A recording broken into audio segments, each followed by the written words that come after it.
welcome, Scott. Thanks so much for coming in today. I'm glad we could schedule this time to talk.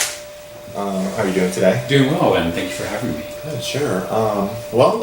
Just have a few questions for you. I will go and make notes as we talk. So let's just get started. Tell me a little about your last position. What were some of your responsibilities? Well, currently I am a supervisor for a rapid rehousing program. Okay. I oversee 9 staff members of case managers and administrative professionals. I write program policy, program evaluation, and just general management duties. Okay. Sounds like a lot. It is quite a bit, very busy. What led you down this career path or to that job? Well, I started working in housing about 5 years ago through an internship, and I just really liked working with the homeless and seeing the change that can be made just by providing housing to people. So I worked in various housing programs, and this is just the current one that I'm in. Okay. Scott, tell me some skills that you possess that you think are important for this job.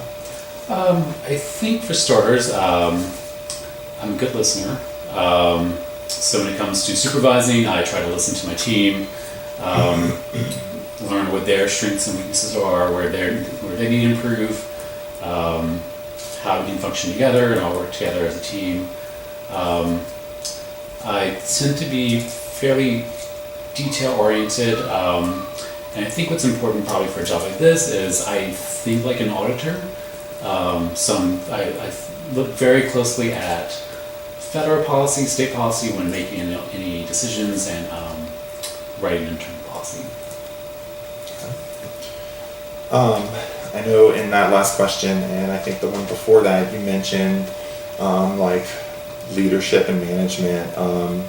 So you obviously think you possess some of those skills. Tell me an example of a time when you stepped into a leadership role. So currently, yeah, I'm in a leadership role. This is my biggest one yet. In a sense, I supervise the most staff I've ever had now with 9 staff members. Before you said 9. 9. Okay. My prior job that I was in a position for 2.5 years. I had 4 staff members, but I had a much larger program. So where now I only oversee 1 grant, before I was overseeing 4 grants, but less staff. Okay. And which skill, if there's one in particular, did you find most useful in that leadership role, and why? I think it's a lot of the same skills that I gained in social work school that with working with clients. So a lot of the same skills, the motivation interviewing, the reflection that we do with clients, I do the same with my employees. So that would be like communication? Yeah, certain communication styles, figuring out what their motivation is for achieving their job duties, and working with that instead of just enforcing and instructing. Okay. So tell me maybe about a specific time you had to communicate effectively and what you did to accomplish it.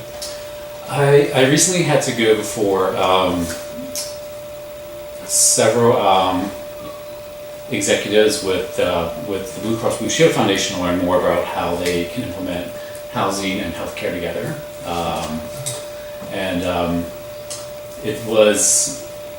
It was pretty intense. It was just basically an hour of questioning, and I did my best just to answer with what I knew. And if I couldn't provide an answer, then it was I can follow up with an answer at a later date.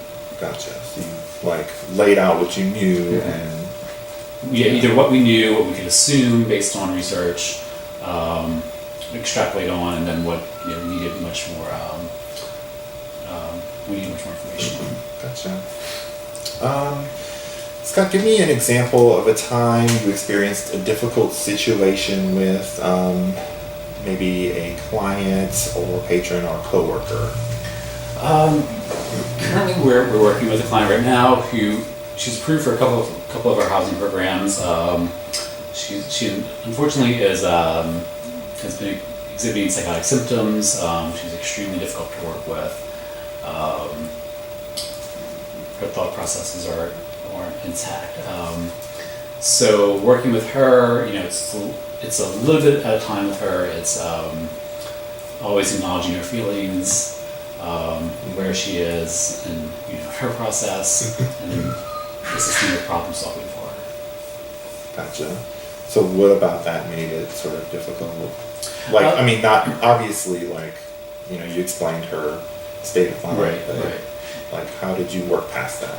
So with her, there's only so much we can do. So working with her is just a lot of times just letting her vent and not taking it personally, and then interjecting when you can and bringing it back to the actual conversation because she goes off on tangents. I see. And then letting her know how you can help. So always letting her know what the expectations are, so she doesn't assume more than what we can do. Gotcha. Would you consider yourself very organized? And if so, give me an example of how. I would say I'm fairly organized. Like on a scale of 1 to 10, like an 8. Okay. Scott, what are your goals for the next 10 years? Next 10 years, so in the very near future, I plan on getting my LCSW, my clinical social work license. Once I get that, I'd love to move into more maybe either state or federal government, ideally with HUD at some point. And out of any of the other candidates for this job, what do you think makes you stand out? One, just my knowledge about these programs. I've worked in this field for over 10 years. So my experience with housing has been the last 5, but I've been in social services for 10. I know the community very well. I know the resources very well. I'm up to date on all the current research and literature.